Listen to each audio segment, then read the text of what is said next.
रामपुर नाम के गांव में शीला नाम की एक गरीब औरत रहती थी। उसका पति मजदूरी का काम किया करता था, पर वहां सीढ़ी से पैर फिसल जाने की वजह से उसके पैर में गहरी चोट आ गई थी, जिसकी वजह से घर की सारी जिम्मेदारी शीला के कंधों पर आ गई थी। घर में उसके पति के साथ साथ उसकी सास भी रहती थी, और शीला तो पढ़ी लिखी भी नहीं थी। इसी वजह से उसे कहीं पर नौकरी भी नहीं मिल रहा था। जिस गांव में रहती थी उस गांव में लोग पुरानी मानसिकता के थे। वहां आज भी औरतों का काम पे जाना मना था। इसीलिए किसी ने सुनीता को छोटे मोटे काम के लिए भी घर पे काम करने के लिए नहीं रखा। शीला बहुत परेशान हो चुकी थी। अरे माँ, पता नहीं कौन है वो लोग जो समाज में इतना भेदभाव करते हैं। अरे जब मैं खुद ही काम करना चाहती हूँ तो लोगों को मुझे काम देने में पता नहीं क्या दिक्कत है। माँ, पता नहीं हमारा क्या होगा। और कुछ काम तो मेरे से आता भी नहीं है, और ना ही मैं पढ़ी लिखी हूँ। अरे बेटा, तू परेशान क्यों होती है? इन गांव वालों की सोच तो बदलने से रही। अगर ये तुझे काम नहीं दे रहे हैं तो तू अपना ही काम शुरू कर सकती है। अरे मुझे खुद भी पसंद नहीं है कि तू लोगों के यहाँ जाए और उनका काम करे। मुझे पता है गांव वालों की नीयत कैसी है, लेकिन माँ, अगर मुझे काम नहीं मिला तो घर का खर्चा कैसे चलेगा?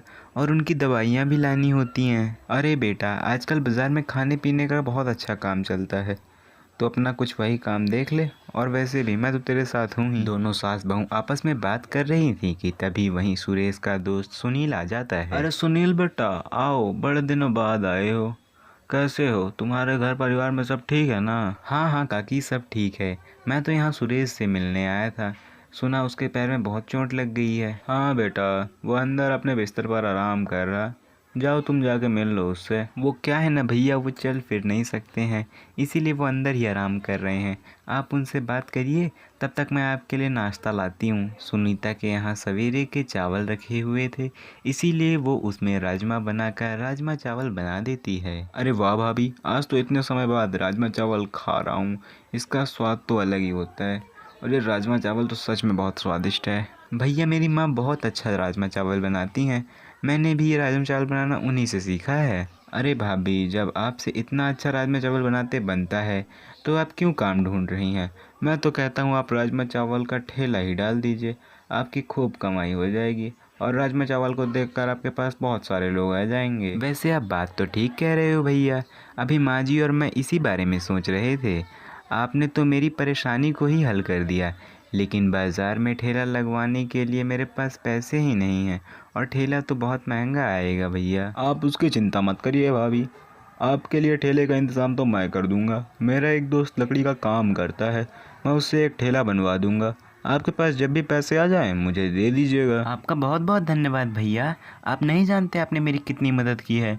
मेरे पास जब भी पैसे होंगे ना, मैं आपको दे दूंगा। सुनील शीला को एक ठेला दिलवा देता है। शीला अगले ही दिन से अपने ठेला लगाती है, और वो अपने ठेले पर राजमा चावल सजा देती है, जिससे लोग उसे देखकर उसके पास आने लगते हैं। अरे वाह बहन, राजमा चावल, आपने तो मुझे मेरे बचपन की याद दिला दी। मैं जब पापा जी के साथ जाया करता था मेले में ना, तो मैं राजमा चावल बहुत खाता था, मुझे बहुत पसंद था।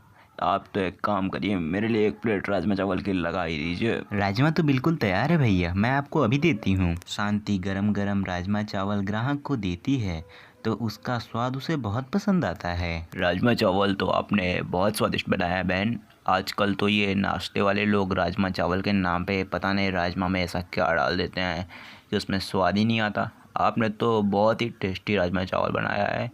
यहीं पास ही में मेरी एक फैक्ट्री चलाता हूँ, और वहाँ के लोगों के लिए जहाँ से मैं खाना मंगवाता हूँ उसका स्वाद बिल्कुल भी अच्छा नहीं रहता।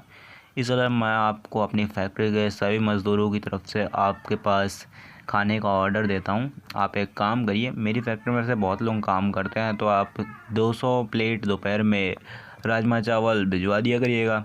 आपको हफ्ते हफ्ते के पैसे मैं आपको दे दिया करूँगा, ठीक रहे तो बताइए। जी जी ज़रूर भैया, पर मेरे पास अभी इतनी सारी राजमा चावल नहीं होंगे। मैं कल से आपके लिए राजमा चावल की प्लेटें लगा दिया करूँगी। काम के पहले ही दिन उसे इतना बड़ा ऑर्डर मिलने से शीला बहुत ज़्यादा खुश हो जाती है।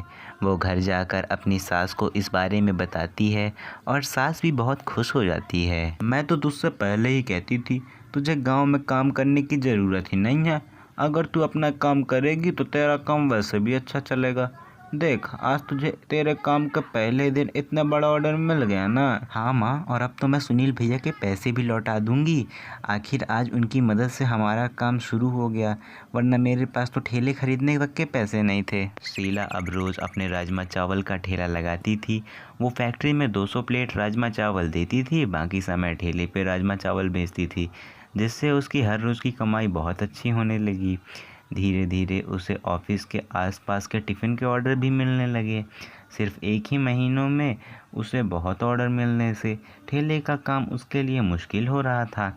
इसीलिए उसने काम के लिए एक लड़के को रख लिया।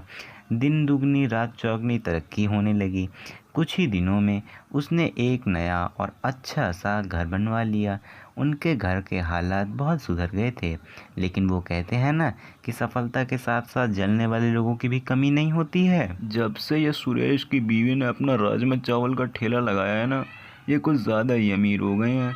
कल तक उसके पास 2 वक्त की रोटी के भी लाले थे, और आज नया घर भी ले लिया है।